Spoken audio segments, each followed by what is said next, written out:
नमस्कार दोस्तों, मैं विनय दुबे मुंबई से।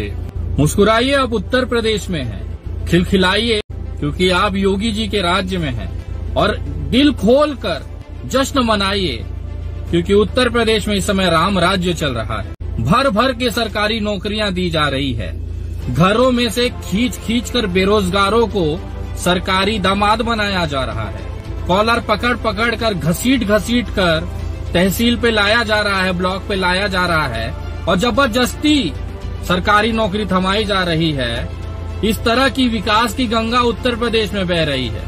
इतना ही कम नहीं था, ये भी जनसंख्या नियंत्रण कानून भी ला दिया गया और उसमें कहा गया है कि अगर 2 बच्चों से ज्यादा अगर आपकी औलादें हैं, संतान है, तो आपको सरकारी कोई भी फायदा नहीं मिलेगा। जैसे अभी तक न कूट कूट के फायदे दिए जा रहे थे। सरकारी जो राशन है वो घरों में ठूस ठूस कर क्विंटल क्विंटल के भाव पे दिए जा रहे थे।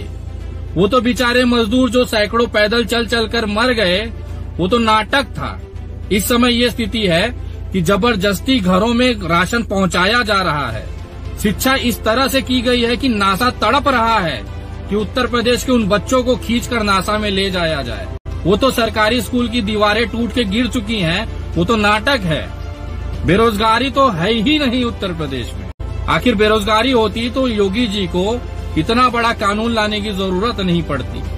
ये जो 3 लाख शिक्षा मित्र अपनी नौकरी पाने के लिए पिछले 3 साल से आंदोलन और दरवाजे कोर्ट के खटखटा रहे हैं, वो तो नाटक है। विधानसभा के बाहर लाठी खा रहे हुए तमाम बेरोजगार युवा साले नौटंकीबाज हैं।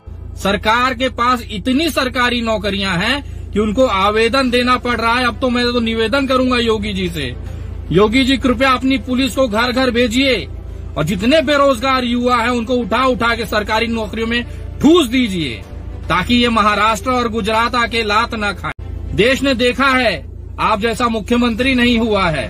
और ये जो 2 बच्चों वाली जो नियम आई है, जनसंख्या नियंत्रण कानून जो आया है, वो घोषित किसने किया है? साक्षात महंत योगी आदित्यनाथ ने, जिनके 3 भाई और 1 बहन, टोटल 5 भाई बहन।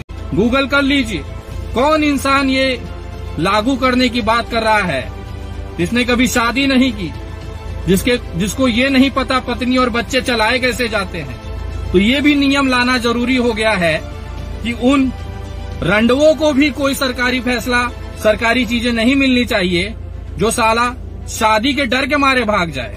मर्द तो वो होता है जो पत्नी के साथ जिंदगी भी गुजारे, बच्चे भी पैदा करे, उनकी पढ़ाई लिखाई, उनको पढ़ा लिखा कर एक काबिल युवा बनाए ताकि देश का भविष्य बन सके, परिवार चल सके।